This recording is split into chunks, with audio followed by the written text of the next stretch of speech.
Dan pada hari ini saya coba ingin sedikit menyampaikan teman-teman sekalian tentang lanjutan yang sudah kemarin kita bahas. Ada sedikit kekurang tepatan bahasan La ilaha illallah Muhammadur Rasulullah, yaitu menjadi syahadat orang-orang muslim. Dan kita sudah tahu dan sudah kita sampaikan kemarin bahwa bukannya salah, tapi agak kurang pas ketika kita hanya mengartikan kata-kata La ilaha illallah sebagai tiada Tuhan selain Allah. Karena pada faktanya orang Arab juga mengenal Tuhan. Bahasa Arabnya Tuhan adalah Rob. Robbun artinya adalah Tuhan. Atau berasal daripada kata tumbuh, daripada kata berkembang. Maka kata-kata riba dalam bahasa Arab itu sama asal katanya dengan kata-kata Rob atau Tuhan, yaitu sama-sama yang mengembangkan, yang memelihara, dan seterusnya. Maka kalau kita berbicara tentang Tuhan, orang-orang Arab juga mengakui adanya Tuhan. Orang-orang kafir Quraisy juga tidak menolak adanya Tuhan. Bahkan mereka sangat legowo ketika mereka mengatakan bahwa Rabbunallah atau Tuhan kami adalah Allah. Buktinya mereka menamakan anak-anak mereka dengan nama-nama, misalnya contoh Abdullah. Mereka juga ketika perjanjian Hudaybiyah tidak keberatan dengan nama Allah, walaupun mereka keberatan dengan wahyu yang dibawa oleh Rasulullah Shallallahu Alaihi Wasallam. Maka mereka mengganti kata-kata Bismillahirrahmanirrahim dengan kata-kata Bismika Allahumma. Ini adalah sebuah tanda bahwa mereka juga mengakui adanya Allah. Ketika orang-orang Arab ditanya siapa Rob Anda, atau man Rabbuka, atau man Rabbukum, siapa Tuhan kalian, mereka menjawab Rabbiyallah atau Rabbunallah, Tuhan kami jelas-jelas adalah Allah. Tapi beda ketika mereka memaknai kata ilah. Ilah artinya adalah sesembahan, al-ma'bud, sesuatu yang disembah, atau kalau jamaknya alihah, yaitu adalah sesembahan-sesembahan. Makanya kemudian kalau ditanya mereka, man ilahuka, siapa kemudian yang menjadi ilah kamu, atau man ilahukum, maka mereka menjawabnya beda-beda. Setiap bani, setiap kaum, mereka punya sesembahan sendiri-sendiri. Mereka mengakui bahwa mereka diciptakan oleh Allah, mereka mengakui bahwa Allah yang menumbuh kembangkan mereka, tapi dalam perkara meminta, mereka meminta pada yang lain. Dalam perkara menyembah, mereka menyembah pada yang lain. Yang nanti kita akan jelaskan apa yang dimaksud dengan La ilaha illallah dalam arti adalah penyembahan kepada Allah Subhanahu wa ta'ala. Maka berbeda antara Rob dan berbeda dengan ilah. Rob artinya dalam bahasa Indonesia bisa kita katakan sebagai Tuhan, sedangkan ilah arti dalam bahasa Indonesia adalah sesembahan. Di mana bedanya? Karena memang ini secara kata berbeda dan secara aktivitas apalagi. Misal, di dalam Al-Quran Allah sampaikan bagaimana perilaku orang-orang kafir Quraisy ketika mereka di zaman dahulu mereka diseru untuk melakukan kalimat La ilaha illallah. Allah sampaikan innahum kanu idza qila lahum, yaitu adalah mereka orang-orang Quraisy ketika dikatakan pada mereka, apa yang dikatakan? La ilaha illallah. Katakanlah, maknailah la ilaha illallah. Maka yastakbirun, Allah katakan, mereka langsung bersombong ria. Mereka langsung takabur. Mereka melihat itu, mereka meninggikan diri. Mereka membesarkan diri. Wa yaqulun, dan mereka berkata kepada Rasulullah Sallallahu Alaihi Wasallam, a inna latariku alihatina, apakah kami akan meninggalkan Tuhan-Tuhan kami, meninggalkan sesembahan-sesembahan kami? Lebih tepatnya di situ Allah gunakan kata-kata alihatina atau ilah-ilah kami, Tuhan-Tuhan kami, sesembahan-sesembahan kami, lisyairim majnun, demi kemudian perkataan Anda seorang tukang syair yang gila. Jadi Allah sampaikan innahum kanu idza qila lahum la ilaha illallah, mereka itu kalau diminta mengatakan la ilaha illallah yastakbirun wa yaqulun, mereka istikbar, mereka takabur, kemudian mereka berbicara dengan sombong, a inna latariku alihatina lisyairim majnun, apakah kami akan meninggalkan ilah-ilah kami, meninggalkan sesembahan-sesembahan kami demi omongan kamu yang gak jelas, yaitu adalah penyair yang gila. Karena mereka menuduh Rasulullah Shallallahu Alaihi Wasallam sebagai penyair gila. Itu yang bisa mereka lakukan. Menuduh, mereka bisa melakukan framing dan seterusnya. Tapi yang bisa kita ambil daripada ayat ini adalah ketika mereka menerima Allah sebagai Rob, mereka menerima Allah sebagai Tuhan, mereka belum tentu menerima Allah sebagai ilah atau Allah sebagai yang disembah. Maka mereka mengatakan, kami nggak mau. Sorry ya, kalau dikatakan la ilaha illallah, kami nggak bisa. Kenapa? Itu berarti kami meninggalkan sesembahan-sesembahan kami, yang selama ini sudah kami sembah, yang selama ini sudah nenek kami sembah, yang selama ini sudah buyut kami sembah. Kami nggak bisa melakukan semua itu karena konsekuensinya terlalu berat buat kami. Tapi kalau hanya sekedar mengakui Allah itu adalah Rob, kami bisa. Kami nggak ada masalah. Pertanyaannya kalau gitu, kalau dicerminkan dengan kita, bangsa Indonesia nih, atau kita muslim yang tinggal di Indonesia, jangan-jangan penyakit orang-orang kafir Quraisy sama kita sama. Jadi kalau kita disuruh dikatakan, Tuhan kamu siapa? Allah, jelas. Tapi apakah betul penyembahan kita hanya kepada Allah? Apakah betul kita juga menjadikan Allah sebagai ilah? Apakah betul kita menjadikan Allah sebagai sesembahan? Untuk lebih mengerti lagi, ada hadis yang lain. Hadis ini dari Adi bin Hatim. Adi bin Hatim pernah menemui Rasulullah. Lalu Adi cerita, saya menemui Rasulullah sementara di leher saya itu ada tergantung salib dari emas. Nah, jadi ada salib dari emas. Nah, ini kena dua nih. Yang pertama adalah salibnya. Yang kedua adalah emasnya. Karena laki-laki nggak pakai emas, gitu kan ya. Maka ketika dia pakai kalung emas, salib, sudah emas, salib lagi, sudah salib, emas lagi. Dan di dalam Islam bukan Isa, bukan Yesus yang disalib, tapi itu diserupakan dengan Yesus. Bukan Yesus yang dibunuh, tapi yang diserupakan dengan Yesus. Tapi intinya adalah dia pakai salib, sesuatu yang sudah jelas-jelas di dalam agama Islam tidak diakui bahwa Yesus itu dibunuh dan Yesus itu disalib, tapi Yesus atau Isa itu diangkat oleh Allah. Maka dia mengenakan itu di depan Rasulullah. Maka kemudian Rasulullah langsung menegur Adi bin Hatim, Adi, campakkan itu kalungmu. Adi, lepas kalungnya, nggak boleh. Adi, campakkan itu kalungmu. Kemudian Rasulullah Shallallahu Alaihi Wasallam membacakan surat At-Taubah ayat 31 kalau saya nggak salah. Rasulullah Shallallahu Alaihi Wasallam menyampaikan, ittakhadhu ahbarahum wa ruhbanahum arbabam min dunillah. Rasul membacakan ayat Allah, apakah kamu tidak melihat perilaku orang-orang sebelum kalian, yaitu adalah orang-orang Nasrani dan orang-orang Yahudi. Mereka menjadikan ittakhadhu ahbarahum wa ruhbanahum. Mereka menjadikan pembesar-pembesar mereka. Mereka menjadikan rahib-rahib mereka arbaba min dunillah, sebagai Tuhan-Tuhan lain, Rob-Rob yang lain selain daripada Allah Subhanahu wa Ta'ala. Kemudian mendengarkan ini, Adi bin Hatim mengajukan sebuah protes. Ya Rasulullah, aku tidak pernah melihat mereka menyembah kepada para rahib dan menyembah kepada para pembesar-pembesar mereka.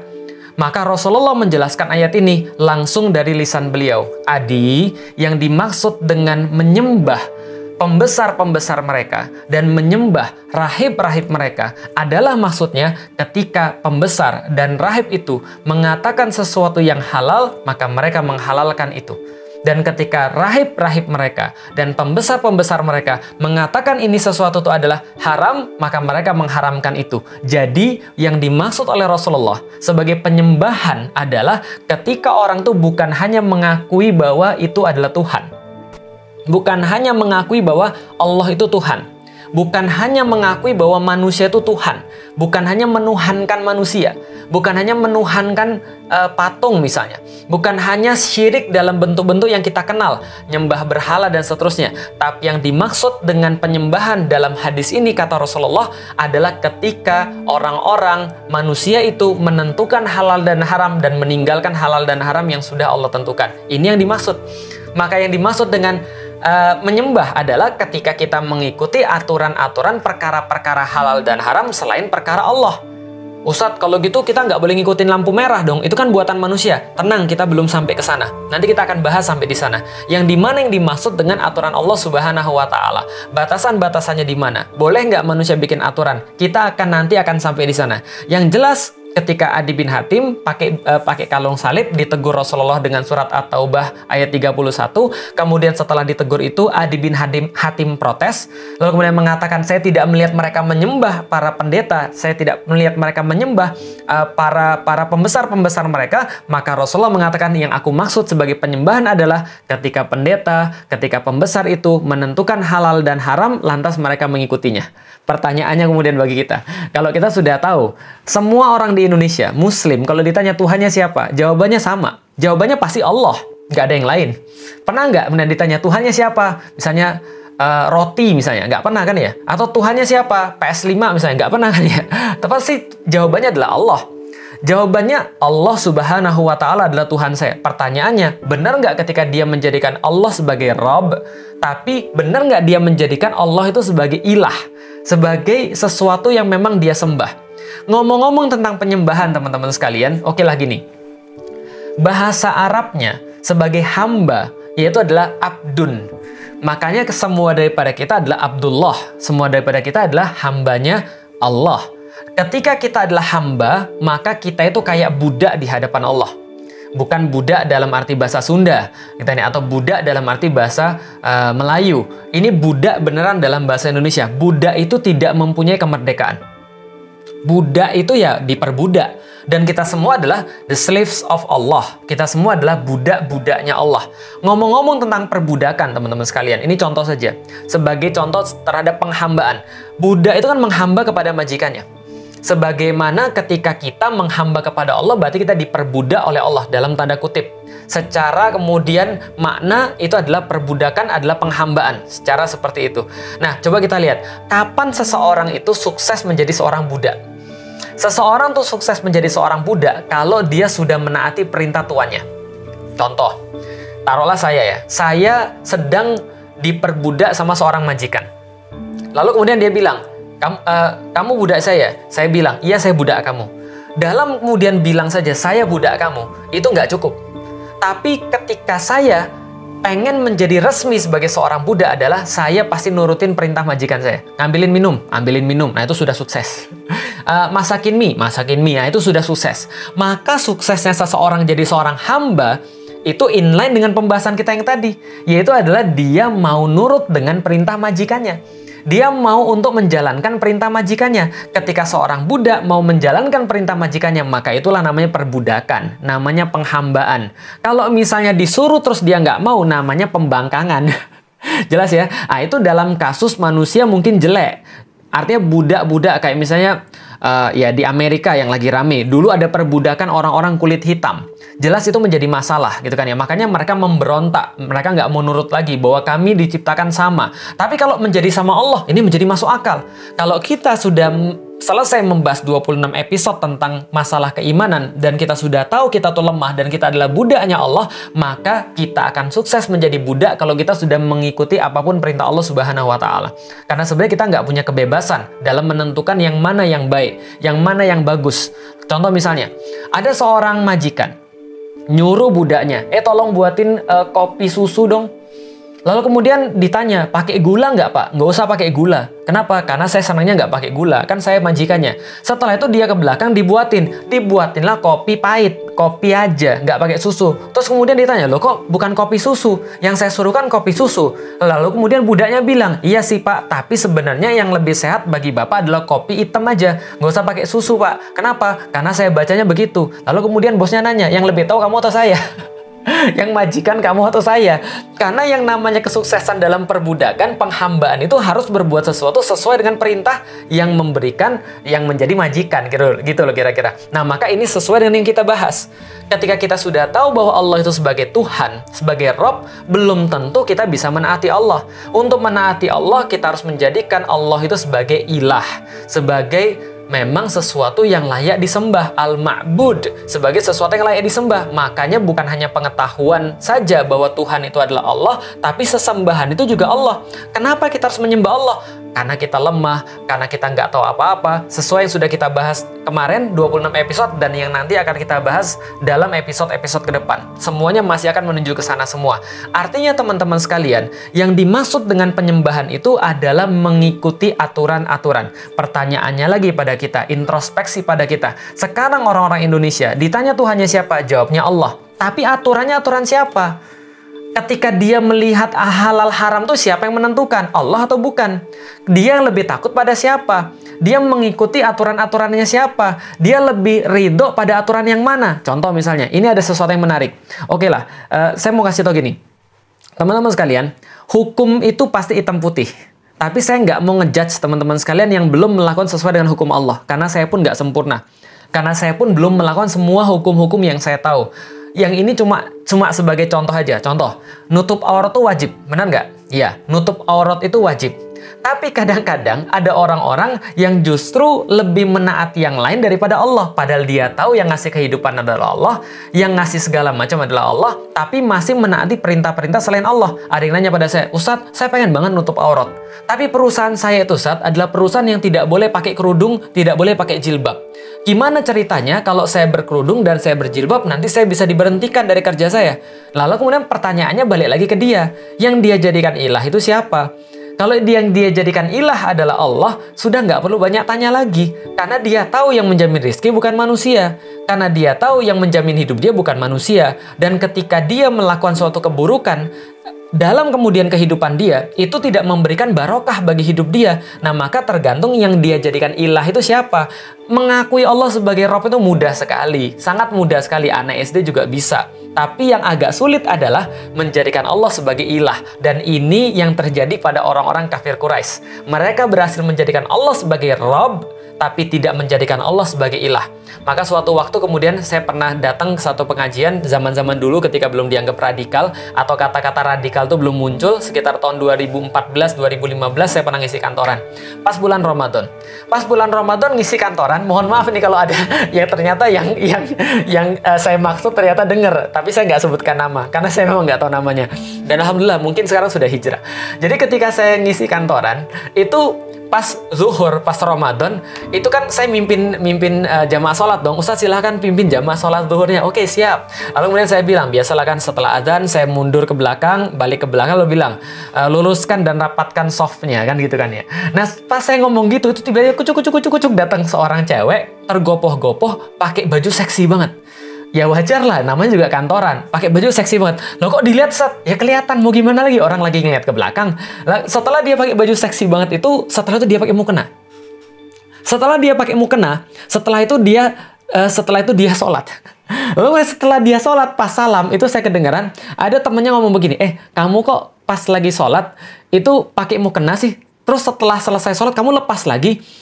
Lalu kemudian orang ini yang seksi tadi ini bilang, yang berbaju seksi yang setelah dia pakai mukena, terus setelah selesai sholat dia lepas lagi, dia bilang gini, ya iyalah, ini kan lagi menghadap Allah.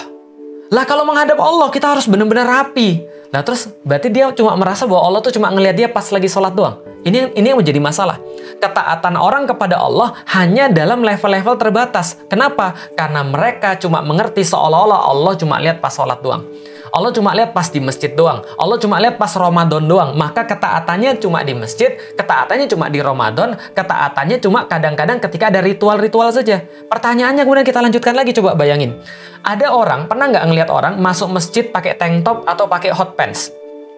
Pernah nggak ngeliat kayak gitu? Kayaknya separah-parahnya cewek, saya belum ada yang ngeliat kayak gitu deh. Separah-parahnya cewek, secabe-cabenya cewek, itu ketika dia masuk masjid, itu pasti pakai baju yang rapi. Pakai kerudung-kerudungan gitu kan ya. Walaupun ada poninya di sini gitu kan ya. Atau kerudungnya begini, atau terserah lah. Pokoknya dia pasti masuk dengan pakaian yang sopan. Nah kenapa? Dia bilang, hati-hati loh, ini adalah rumahnya Allah. Macam-macam kamu bisa jadi kodok. Misalnya kayak gitu. Nah kenapa? Karena dia merasa bahwa Allah hadir. Ketika dia sholat, Allahu Akbar, dia nggak mungkin pakai kutang, dia nggak mungkin pakai daleman. Kenapa? Karena dia yakin Allah ngeliat. Tapi perasaan Allah ngeliat ini begitu mudah hilang ketika selesai sholat. Ketika dalam perkara-perkara yang lain, kok bisa manusia itu ketika dalam perkara-perkara tertentu, tawaf misalnya, pernah nggak lihat ada orang tawaf? Tawaf itu kemudian, tawaf itu kan arahnya kan ini ya, berlawanan dengan arah jarum jam. Pernah nggak lihat ada orang tawaf itu searah jarum jam? Kalau ada, diinjek-injek dia. Begitu mudah orang taat ketika dia merasa ada Allah, tapi begitu mudah orang menyelisih Allah ketika dia merasa nggak ada Allah. Itu yang tadi dimaksud dengan ittakhadhu ahbarahum wa ruhbanahum arbaba min dunillah.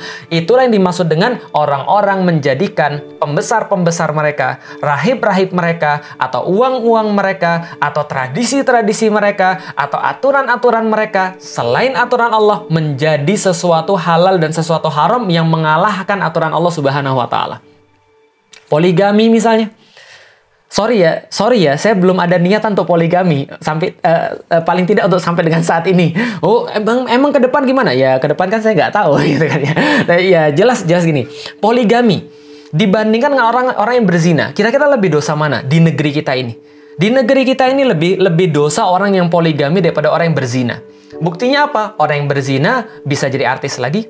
Orang yang berzina bisa dapat kemudian exposure lagi. Tapi orang yang poligami itu seolah-olah dapat dosa. Wah, sekarang juga sama. Ada cowok sama cowok, cewek sama cewek gitu ya. Ada yang dirame-ramekan. Lebih dosa mana dengan orang-orang yang poligami? Yang kayak gitu-gitu didukung, padahal udah jelas-jelas ya Allah, dari zaman dulu pun anak kecil pun sudah tahu, biologi sudah menjelaskan anak itu ya dari cowok sama cewek, bukan cewek sama cewek, bukan cowok sama cowok, gitu kan ya. Namanya dari dulu semua agama mengajarkan, namanya nenek moyang manusia itu Adam dan Hawa, bukan Adam dan Bambang. Artinya adalah apa? Artinya adalah ini adalah sesuatu yang sangat nyata, tapi seolah-olah yang kayak gini nggak dianggap dosa, nggak dianggap menjijikkan dibanding dengan kemudian orang-orang yang melakukan poligami yang seolah-olah dosa banget. Nah ini yang kemudian terjadi yang dimaksud dengan surat At-Taubah ayat 31 tadi. Mereka menjadikan selain Allah sebagai penentu halal dan haram. Itu yang dimaksud dengan penyembahan kepada selain Allah. Apalagi misalnya banyak. Allah sudah jelas-jelas bilang riba itu nggak boleh. Allah sudah jelas-jelas bilang riba itu adalah haram. Bahkan Allah tambahkan ancamannya. Siapa yang nekat untuk tetap pakai riba setelah Allah kemudian larang, itu sama aja ngajak perang Allah. Ngajak perang manusia aja Anda belum tentu mampu. Ngajak perang Allah, masalah. Gitu kan ya, wani-wani nih. Tapi ternyata ya ini kejadian. Di negeri kita malah riba dijadikan sebagai salah satu pilar ekonomi. Karena mereka kenapa? Mereka nggak mau untuk berhukum pada Allah dalam bidang itu. Tapi Ustadz, gimana dengan ada kemudian sesuatu yang berbau syariah? Syariah itu harusnya bukan menjadi pilihan. Syariah itu harusnya menjadi sebuah ketentuan wajib bagi orang-orang muslim. Gitu loh maksudnya. Nah, saya cuma mau bilang saja. Saya sudah bilang ya, saya nggak berniat untuk ngejudge. Saya nggak berniat untuk ngejudge yang belum kerudungan. Saya nggak berniat ngejudge untuk yang masih kemudian dalam riba. Saya pun sama. Saya lagi struggle berusaha untuk menerapkan aturan-aturan Allah dalam hidup saya. Maka saya nggak bisa ngejudge orang-orang yang belum bisa atau belum mampu untuk melakukan perintah Allah atau belum bisa untuk taat sepenuhnya. Seolah-olah mereka itu adalah dosa banget dan saya adalah baik banget. Saya nggak bisa. Kenapa? Karena saya juga sama. Saya juga banyak dosa, saya juga banyak kesalahan. Tapi yang pengen saya bilang adalah, dalam pembelajaran kita, yang ketika kita mengakui Allah sebagai Tuhan, sebagai Rabb, maka Allah menuntut kita juga untuk mengakuinya sebagai ilah. Maka Allah sampaikan, saya bukan hanya Tuhan yang kamu akui, tapi saya harusnya adalah sesembahan yang kamu sembah. Yaitu dengan cara melakukan perintah-perintah saya. Kan sudah saya bilang bahwa suksesnya penyembahan itu ketika kita mau untuk diperbudak dalam tanda kutip. Karena kita nggak punya kebebasan. Karena kita nggak merdeka di hadapan Allah Subhanahu wa Ta'ala. Bukan di hadapan manusia. Kalau di hadapan manusia nggak sama sekali. Tapi pertanyaannya balik lagi. Aturan siapa yang dipakai dalam kehidupan? Aturan siapa yang dipakai dalam ekonomi? Halal haram mana yang dipakai dalam politik? Halal haram mana yang dipakai dalam hubungan luar negeri? Itu semua Islam mengaturnya. Kalau Islam nggak mengaturnya, ngapain Allah katakan al-yauma akmaltu lakum dinakum wa atmamtu alaikum ni'mati wa raditu lakumul Islam madinah. Pada hari ini telah kusempurnakan agamaku, telah kucukupkan nikmatku bagimu, dan telah kuridhoi Islam sebagai agama satu-satunya buat kalian. Kalau seandainya Islam tuh nggak lengkap, Anda ngejek. Kenapa Anda ngejek? Lah masuk WC aja ada aturannya kok. Masuk WC kaki kiri duluan. Kaki kiri atau kaki kanan? Kaki kiri duluan. Ada doanya? Ada. Keluar WC kaki kiri atau kaki kanan? Kaki kanan. Ada doanya? Ada. Nah, masalah sekecil itu pun itu diatur di dalam Islam, apalagi masalah-masalah yang besar. Nah, artinya teman-teman sekalian yang pengen kita sampaikan adalah kalau orang-orang Quraisy dulu mereka memiliki permasalahan dengan Rasulullah Shallallahu Alaihi Wasallam karena Rasulullah membawa ide Rasul adalah ilah, bukan hanya ide Rasul sebagai Rabb. Jangan-jangan ada orang yang bermasalah dengan Islam ketika Islam mulai didakwahkan sebagai Allah itu sebagai ilah, bukan hanya Allah sebagai Rabb. Terjawab pertanyaan antum kan? Kenapa orang-orang tuh bisa jadi nggak suka sama pendakwah? Karena pendakwah sudah mulai bilang Allah itu sebagai ilah. Tapi kalau Anda mau aman, Anda mau nggak ada persekusi, Anda mau dibilang ustadz yang ramah, Anda mau dibilang ustadz yang santun, Anda mau dibilang ustadz yang sangat membumi, ustadz yang sangat apa ya segala macam pokoknya yang hebat-hebat, Anda mudah saja. Anda dakwain aja cuma Allah sebagai Rabb. Selesai, nggak ada yang ganggu antum. nggak ada yang nyolek antum, nggak akan ada yang bilang antum radikal, nggak akan ada yang bilang antum ekstrim, nggak akan ada yang persekusi dakwah antum, nggak akan ada yang ngomongin antum jelek dan fitnah segala macam. Kenapa? Karena antum cuma bilang Allah itu ilah, Allah itu cuma ilah. Mari kita kemudian menjadikan Allah sebagai satu-satunya Tuhan. Mari kita sholat di masjid, mari kita banyak sedekah, mari kita perbaiki amal-amal kita, mari kita tingkatkan akhlak-akhlak yang baik. Tapi apakah cuma itu? Enggak. Karena di dalam Islam aturannya banyak. Adi bin Hatim datang pada Rasulullah bawa salib aja kemudian ditegur Rasulullah.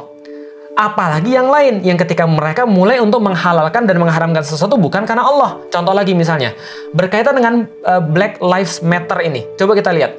Suatu waktu ada Abu Dzar Al-Ghifari dalam satu majelis. Lalu kemudian ketika debat sama para sahabat, ini Bilal melakukan sesuatu membantah perkataannya Abu Dzar. Dan kita tahu Abu Dzar ini adalah orang yang berasal dari Bani yang sangat terpandang kekejaman dan kesadisannya gitu kan. Jadi Bani yang sangat kuat. Kenapa? Satu kampung perampok semua. Satu kampung itu kemudian ya inilah preman semua. Maka Abu Dzar Al-Ghifari datang dari kampung seperti itu. Ketika kemudian Bilal membantah Abu Dzar bilang, "Sampai kamu ya, wahai anak perempuan berkulit hitam, yabnas sauda, sampai kamu membantah saya." Ketika itu kemudian Bilal nggak suka dengan perkataan ini, maka kemudian dia ngadu pada Rasulullah. "Ya Rasulullah, aku dipanggil anak daripada seorang ibu yang berkulit hitam." Rasul manggil langsung Abu Dzar. "Abu Dzar sini." Lalu apa kata Abu Dzar? Apa kata Rasulullah? "Abu Dzar, saya ini masih melihat daripada dirimu adalah sifat-sifat jahiliyah." Waduh, Abu Dzar langsung ngomongin gitu langsung nangis. Langsung sadar, lalu dia bilang, "Ya Rasulullah." Kemudian dia bertaubat, dia taruh pipinya di tanah, lalu dia bilang sama Bilal, "Bilal, injek kepala saya, Bilal. Injek kepala saya." Kenapa? Karena ini merupakan sebuah balasan kepada saya. Tapi apa kata Bilal? "Enggak, Abu Dzar, kamu lebih utama daripada saya." Diangkat kemudian Abu Dzar.